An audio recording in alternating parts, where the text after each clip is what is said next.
Valve signed a deal For that over changes a indie gaming. decade, the gaming world has been chasing a ghost. That ghost is the Source 2 SDK. What's Since that? Valve first teased their new engine, developers have been salivating at the thought of getting their hands on the tools. We've seen what Valve can do with it. We've seen the lighting, the Rubicon physics, and the legendary optimization that makes Valve really good. games Holy feel shit. like Valve games. But for 10 years, those tools stayed behind a locked door. Unless you were a high-level partner or a Valve employee, you were stuck on the outside looking in. But while we were all waiting for Valve to drop a traditional SDK, something was happening in the background at Face Punch Studios. Gary Newman, the creator of Gary's Mod and Rust, was building a love letter to Source 2. He called it Sandbox, or as some say, S&Box. For a long time, people thought Sandbox was just going to be Gary's Mod 2, a sandbox where you play other people's creations. But as of March 2026, the entire landscape of indie game development is shifting. The news we have been waiting years for is official. Face Punch has finalized a standalone license with Valve. This means you can now build a game in Sandbox, export it as a standalone executable, and sell it on Steam as your own professional product.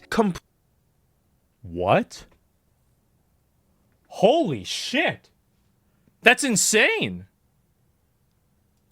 Wow. Royalty free. I don't even know what to say. This is the birth of a new modern Big dub? engine Yeah, war. that's huge. This is Valve's How did I not know secret about weapon this? to reclaim the scene from Unity and Unreal. Today we are breaking down why this deal is such big news for gamers and developers. Before we get into the legal deal, we need to understand what Sandbox actually is. According to Face Punch's official description, Sandbox is a spiritual successor to Gary's Mod and a love letter to Source 2. It's built to eclipse what was possible before, not just modernize it. We're using Source 2 and everything we've learned from Source 1, Gary's Mod, Unity, and Unreal to create a modern, intuitive, moddable game development environment. Just think about that for a second. They aren't trying to make a better Gmod. They are trying to take the best parts of Unity and Unreal and combine them with the Valve feel of Source 2. It's a full game engine and platform where you create in a familiar scene-based editor. But isn't it crazy to just like look at the way that they do things and compare it to the way that, like, let's say Ubisoft does things, or other developers or publishers, like, or Sony or something like that? Like, it's just it's like a night and day difference. It's like, this is what it must be like whenever you have a small company run by people that are just really passionate, extremely competent, and actually care about their job. That's crazy. Unlike other engines, multiplayer is built in from day one. You create a game and it's instantly playable. As Gary puts it, this is a long-term project. They aren't looking for a quick win. They are building a platform they want to use themselves for the next couple of decades. I think that, like, also, you know what probably really was an inspiration for, not really an inspiration, but like what was a multiplier for this was Roblox. I think the fact that Roblox accidentally made the first Roblox accidentally made the first metaverse.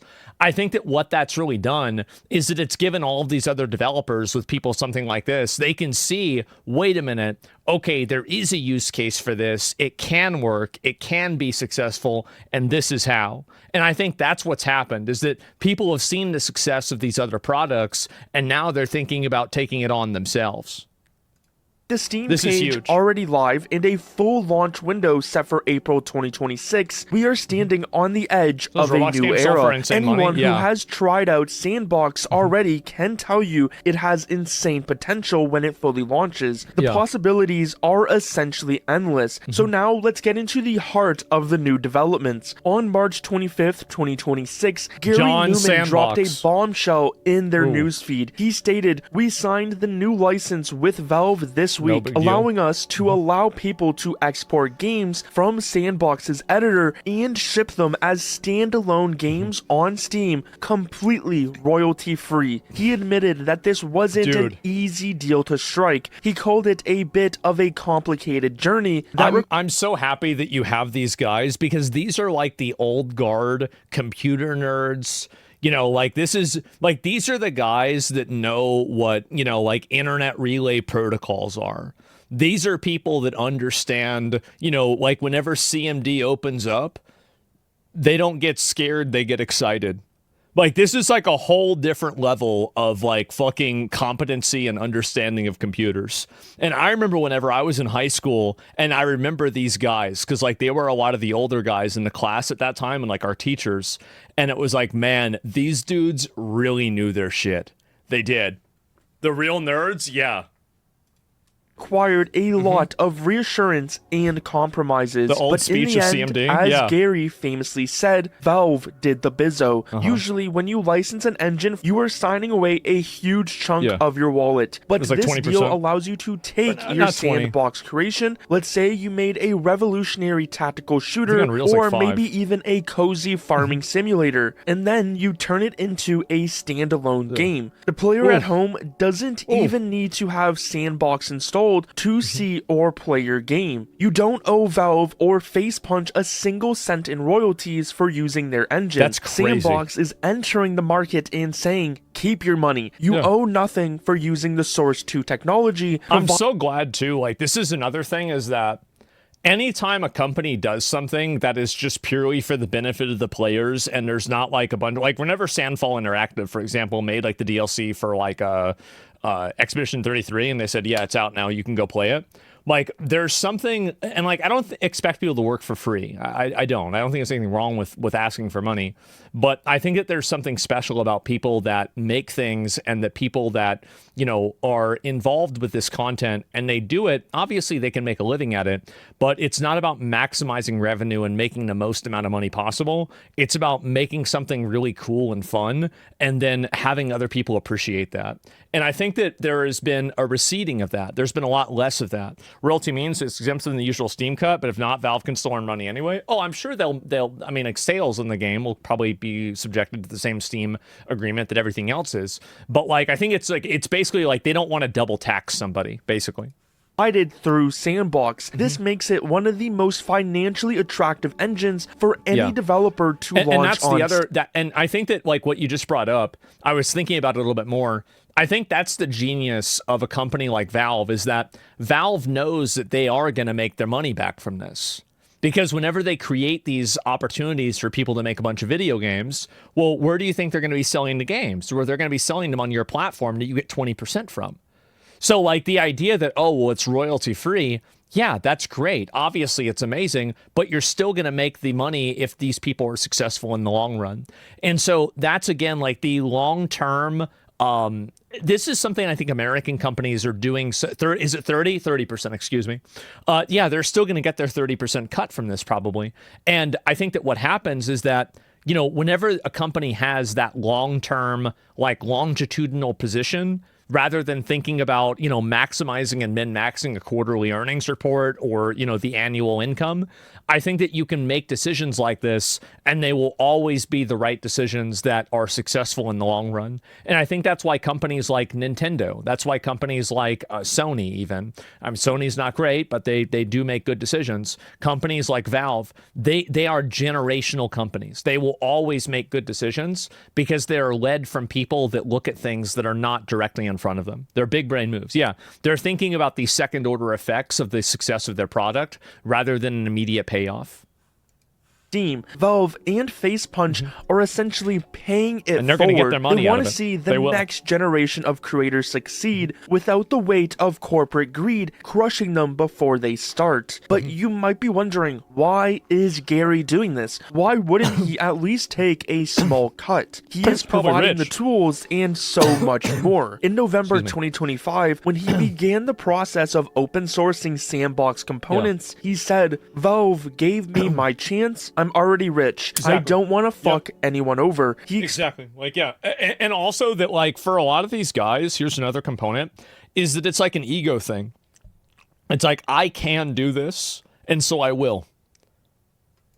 expanded on this in further interviews, exactly. explaining that his entire 20-year career is thanks to Valve taking a risk on a modder from the UK back in the early 2000s. Gary's mod gave him more money than he could have ever dreamed of, and now he feels a responsibility to pass that torch. That's my main motivation now, is giving people what I've had, because I think Valve did it for me. I think we should be the same, because everybody benefits. So by making... See, that's the mindset that I think that is the sustainable mindset of a winner. That's the right way. That's the way people that are successful are supposed to think.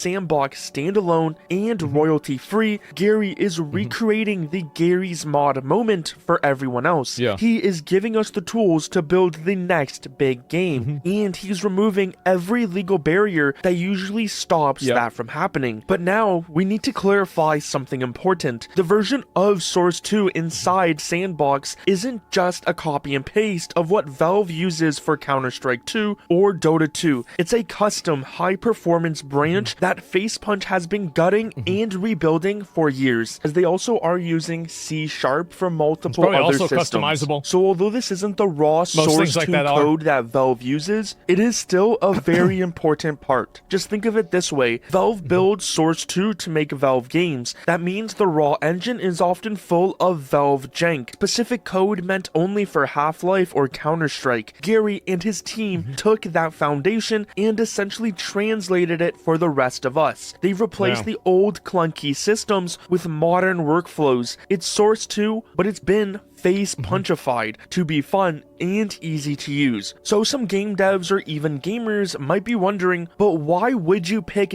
this over a behemoth like Unreal Engine 5 or Unity? And I think the reason why is actually really simple. It's the same reason why the Creation Engine is really good for modding for the Elder Scrolls games. It's because it's accessible. Like obviously Unreal and Unity are accessible, but this is accessible in a hands-on way that can allow young people that are not familiar with they're not familiar with it to kind of understand it. It's kind of like how you guys ever used a program, like maybe at work or like in college, where you can create like logic loops and then it translates the logic loops directly into programming. A lot of people use that as a foray into programming, and people use that as a way to get into it. That's, I think, the way that something like this can be successful. And I think also there are probably more nuts and bolts solutions to things that you're able to access if you know more about it. It's a great crutch. Yeah, it is a great crutch. And like for new people that are, like they're spontaneous, they're impulsive, they just want to get involved with it, they want to just intuitively understand it, this can help get them off the ground.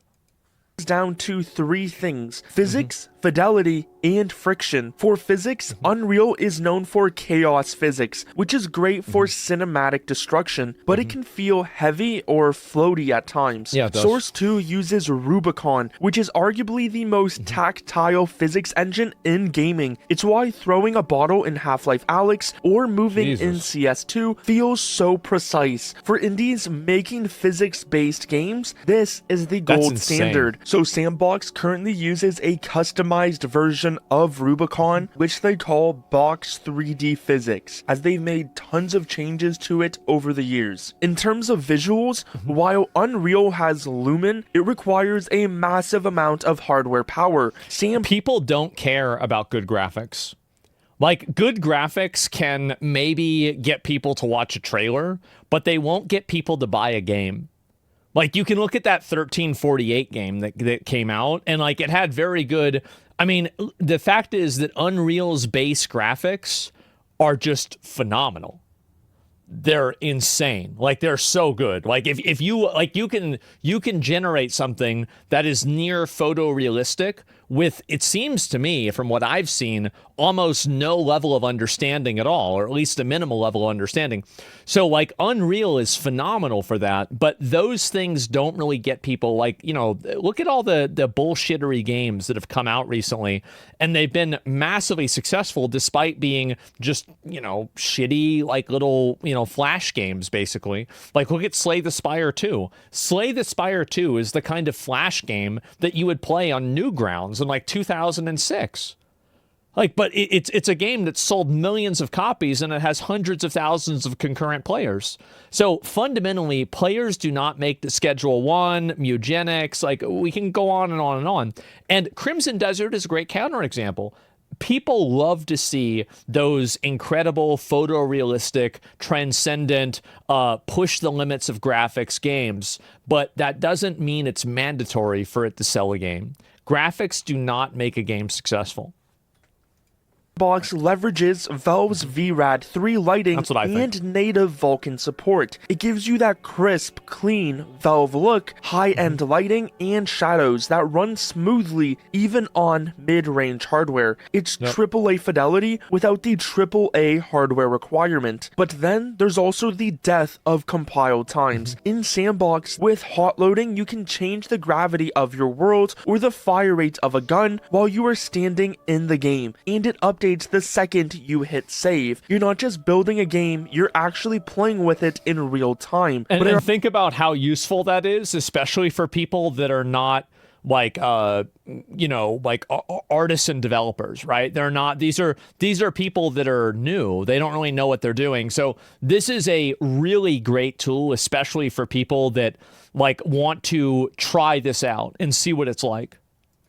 I already know there's going to be a question that a lot of you are asking. Why doesn't Valve just release their own Source 2 SDK? Why have to go through Facepunch? And well, if you know Valve, you know they are a product-first company. They build tools to make their games. So by licensing the engine to Facepunch, Valve gets all the benefits of Source 2 being widely used without any of the headaches of supporting it. Facepunch Steam doesn't even have a Twitter account, do they? They don't and this is a strategy that they use that is really, really effective. Nobody complains because they don't know where to go.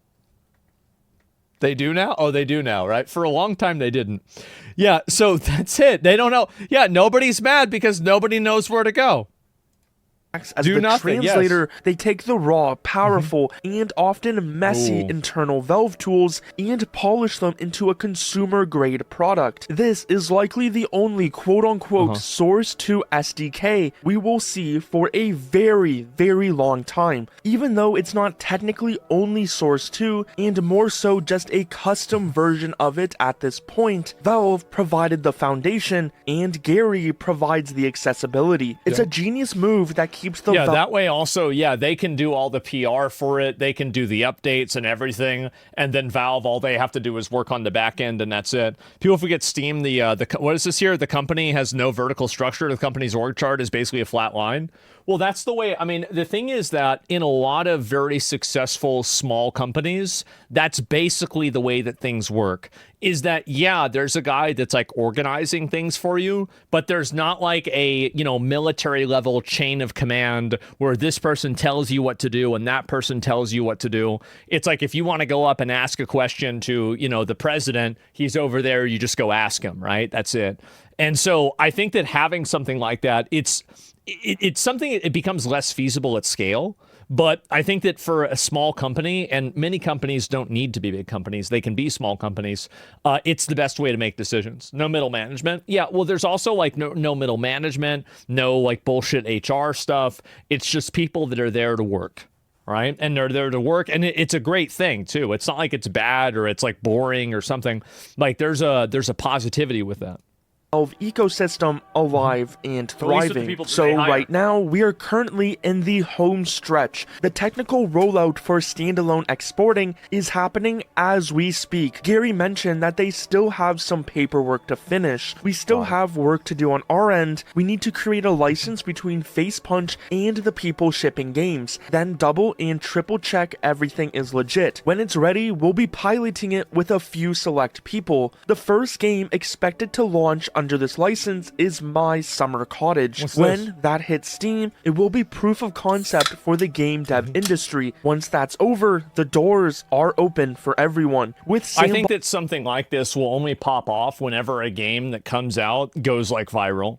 So if there's the Escape from Duck Off or a Fall Guys or like Slay the Spire. Like as soon as one of those games comes out and it pops off in this engine, I think that'll probably increase the usership of it by like 500% or something. Like then people will really start taking it seriously. Xbox's full release scheduled for I think. April 2026, we are about to see a flood of high-quality Source 2 powered games hitting Steam. If you had these tools in your hands Most indie today games with fail. They zero do. royalties and the ability to launch on Steam, what is the first game you would build? Are we about to see the return of the classic Source mod era, but this time with professional standalone releases?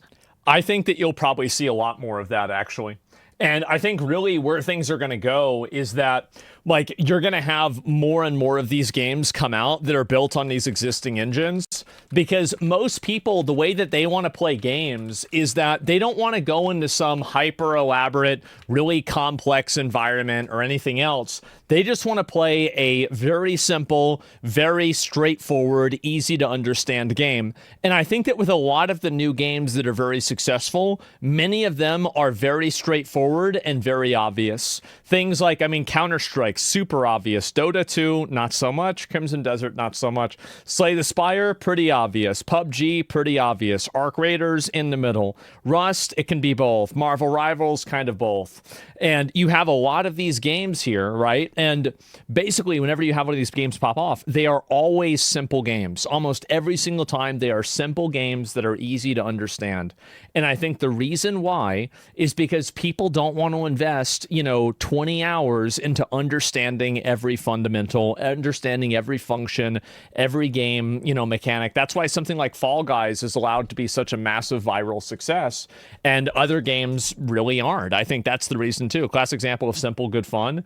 Yeah, exactly, right?